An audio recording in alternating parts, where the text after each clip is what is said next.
Morning everybody, welcome back to Indycar on Thursday morning. My name's Gordon Ross. Today I'm in Annie's Land. The weather's looking a lot better today.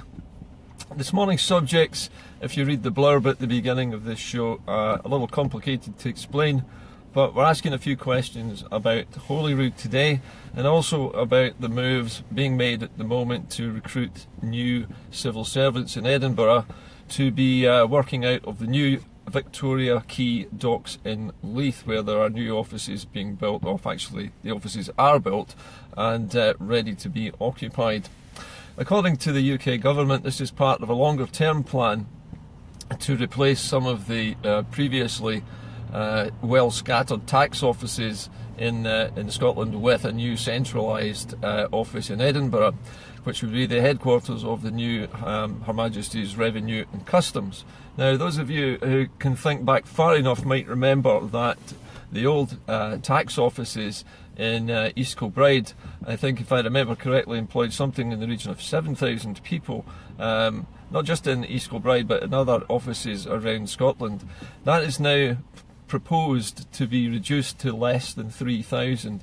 The official story about the development of Victoria Quay, and that's coming from the newspapers and the actual promotional materials by the construction company, is saying that there will be enough space for 2,900 new civil servants. Now, if all of them were working for the tax office on its own, that would still be less than half of what was actually needed to run Her Majesty's Revenue and Customs in Scotland.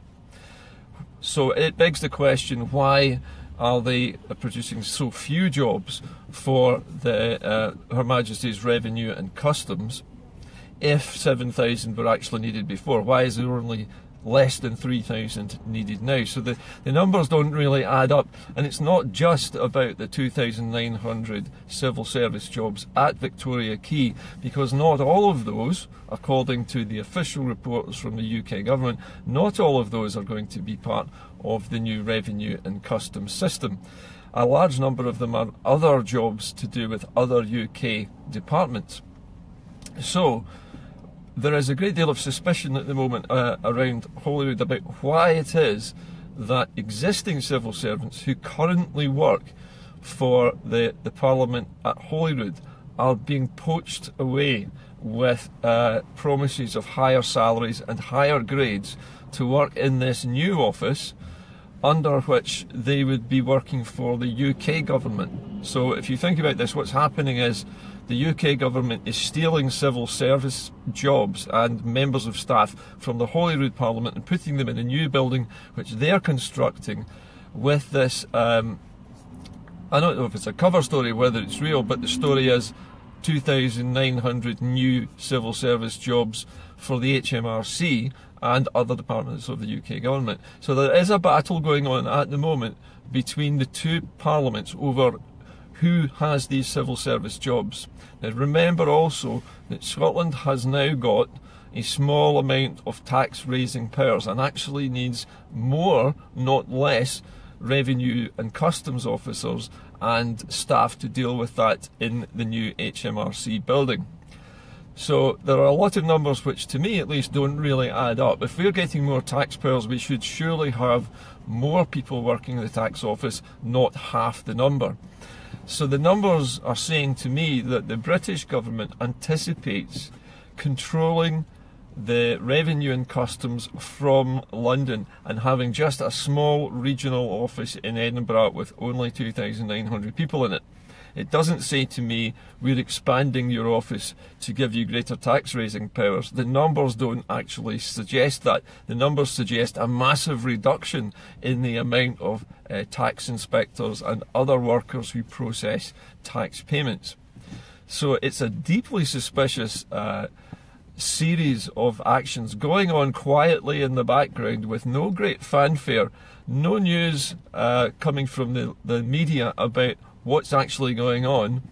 And from the stories that I'm hearing from people inside Holyrood, it is definitely the case that people are being approached to leave the employment of the Scottish Parliament to work for the British government in this new building. So a very suspicious series of events taking place there. Now, there are a lot of other things going on at the moment as well, which feed into this general feeling of threat around the Holyrood Parliament.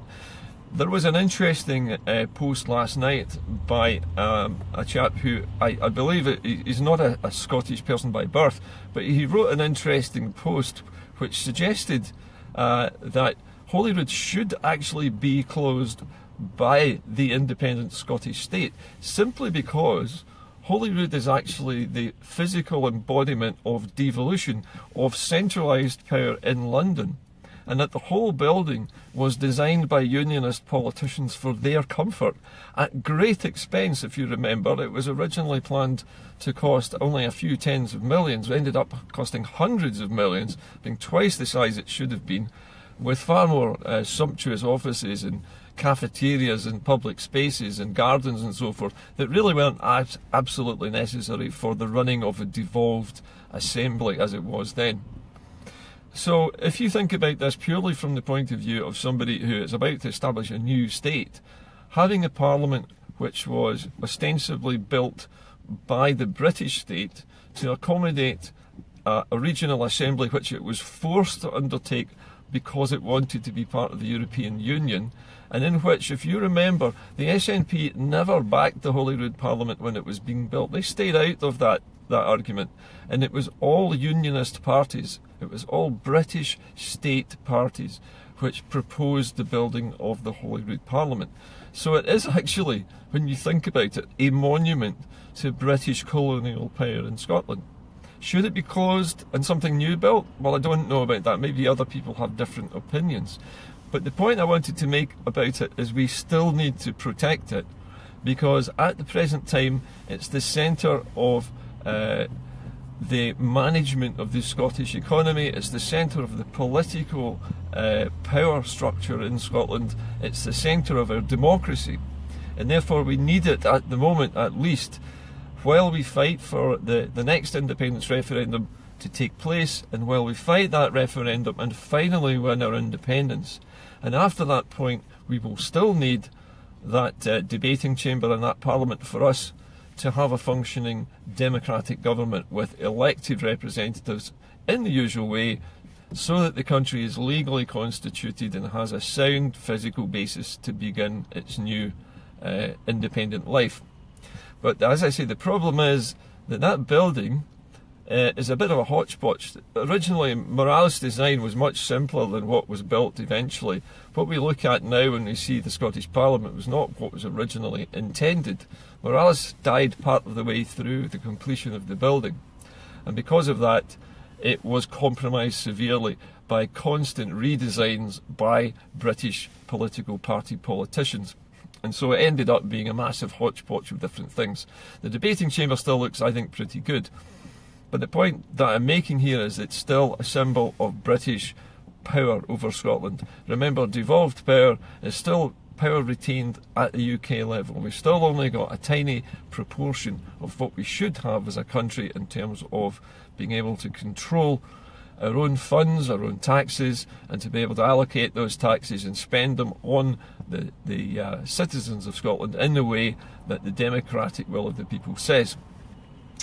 So it was an interesting point of view that Holyrood is in fact a monument to devolution.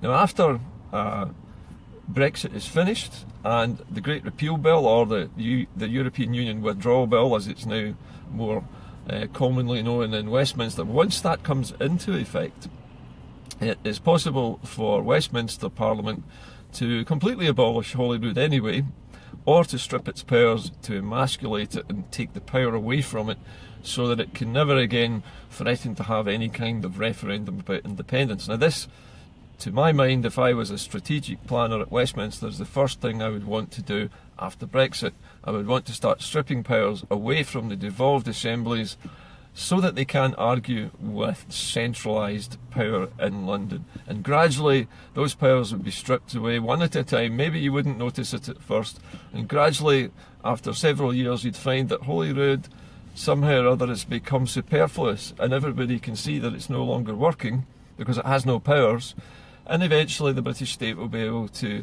persuade people through the media and lots of constant drip feeding of this notion that it's useless and it's an extra layer of complication and it's too expensive to close it. And that's exactly what they plan to do. And so the threat to Holyrood is actually quite real, and the British state is very adept at slowly and carefully stripping away people's rights and powers so they don't really notice it at the time. They have a little whinge about it for a week and then they forget about it. And before you know it, a couple of years down the line, Holyrood's getting bulldozed and nobody has said a word against it. So that's where we are at the moment. Holyrood is being threatened, and there is a strange move at the moment to take staff who currently serve the Scottish Government and the Scottish Parliament and poaching them away to work in this series of buildings down at Leith Docks, which have been built by the British government, it seems, not by the Scottish government, but they've been constructed by the British state in order to house, as they say, 2,900 civil servants doing a variety of different tasks for the United Kingdom in Edinburgh. Now that, I don't know if it's just me being overly cynical and suspicious, strikes me as forward planning for getting control back of Scotland. Because why would they do this? Why would they feel it necessary to poach away the existing experienced civil servants from the Scottish Government, the ones who currently make sure that Scotland runs smoothly? Take them away, take away their experience, take away their expertise and place it at the control of the British in this new building. That then leaves Holyrood very vulnerable, with less experienced staff working in its civil servants, less staff, and a staff that are going to feel undervalued and underpaid because some of their number have already left to go to this wonderful new department down at Leith Docks, which pays much higher grades and higher salaries. It's the usual insidious drip, drip, drip of the slow British machine. This is how it works. It works slowly and definitely on a long-range strategy. The clock is ticking for Holyrood at the moment. It's either going to be closed by the British state or it's going to be saved by the Scottish people as the Parliament for the new Republic or the new state of Scotland, whatever it turns out to be. But without it, we don't have a seat of power, we don't have a place from which to organise our new referendum and to run it and to make sure it is legitimate and legal. So it's very important that Holyrood is protected and that people know about it. And there are events planned for March the 23rd and 24th in Edinburgh, which are designed to bring people from all over Scotland into Edinburgh to demonstrate around the Scottish Parliament and to bring it to the public's attention that it must be protected from any power grab after Brexit, because we know it's coming. It's been well signalled for months that the British state is planning something, and this move now down at Victoria Quay to establish a British toehold, if you like, in the civil service in Scotland and in the tax office in Scotland is very interesting, I think, and very indicative of a British mood to draw back power to London and to make sure that Holyrood becomes powerless and a talking shop, which is what remember the Tory party never ever wanted Holyrood built. They were totally against it from the beginning.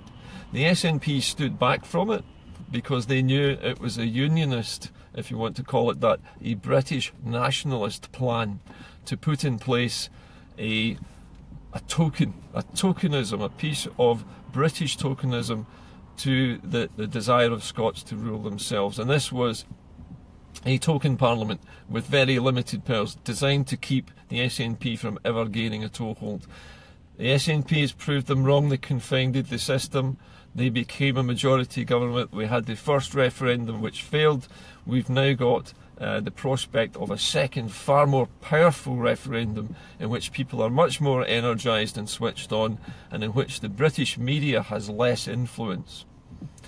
Anyway, I'm going to end that broadcast there, but I'm trying to sum up the events of the past week in a way in which you can see the general picture of what's happening with the British state making its strategic moves, and the Scottish Government, which is keeping its powder dry at the moment, keeping its plans a secret, because at the moment timing is everything. And if the Scottish Government, gets this wrong and gets the timing wrong, then the next referendum may fail. So it has to be done at the right moment. We have to keep soaking up all of the insults and the affronts that the British state throw at us, all the insults, the slanders and the libels in the British press. We have to just soak all that punishment up for the moment until the time is right to have the referendum. And when we do have the referendum, as I've said before, it'll happen quickly. And it has to happen quickly before the British government has a chance to move the rest of its plans up more quickly and to try and gain the upper hand before we have a chance to have our vote. Anyway, I'm off to do a little bit of work now, but as usual, if you have any thoughts on today's show, or you're interested in talking about what I've been saying today at any great length later on, please contact me after the broadcast. I'll see you later. Bye for now.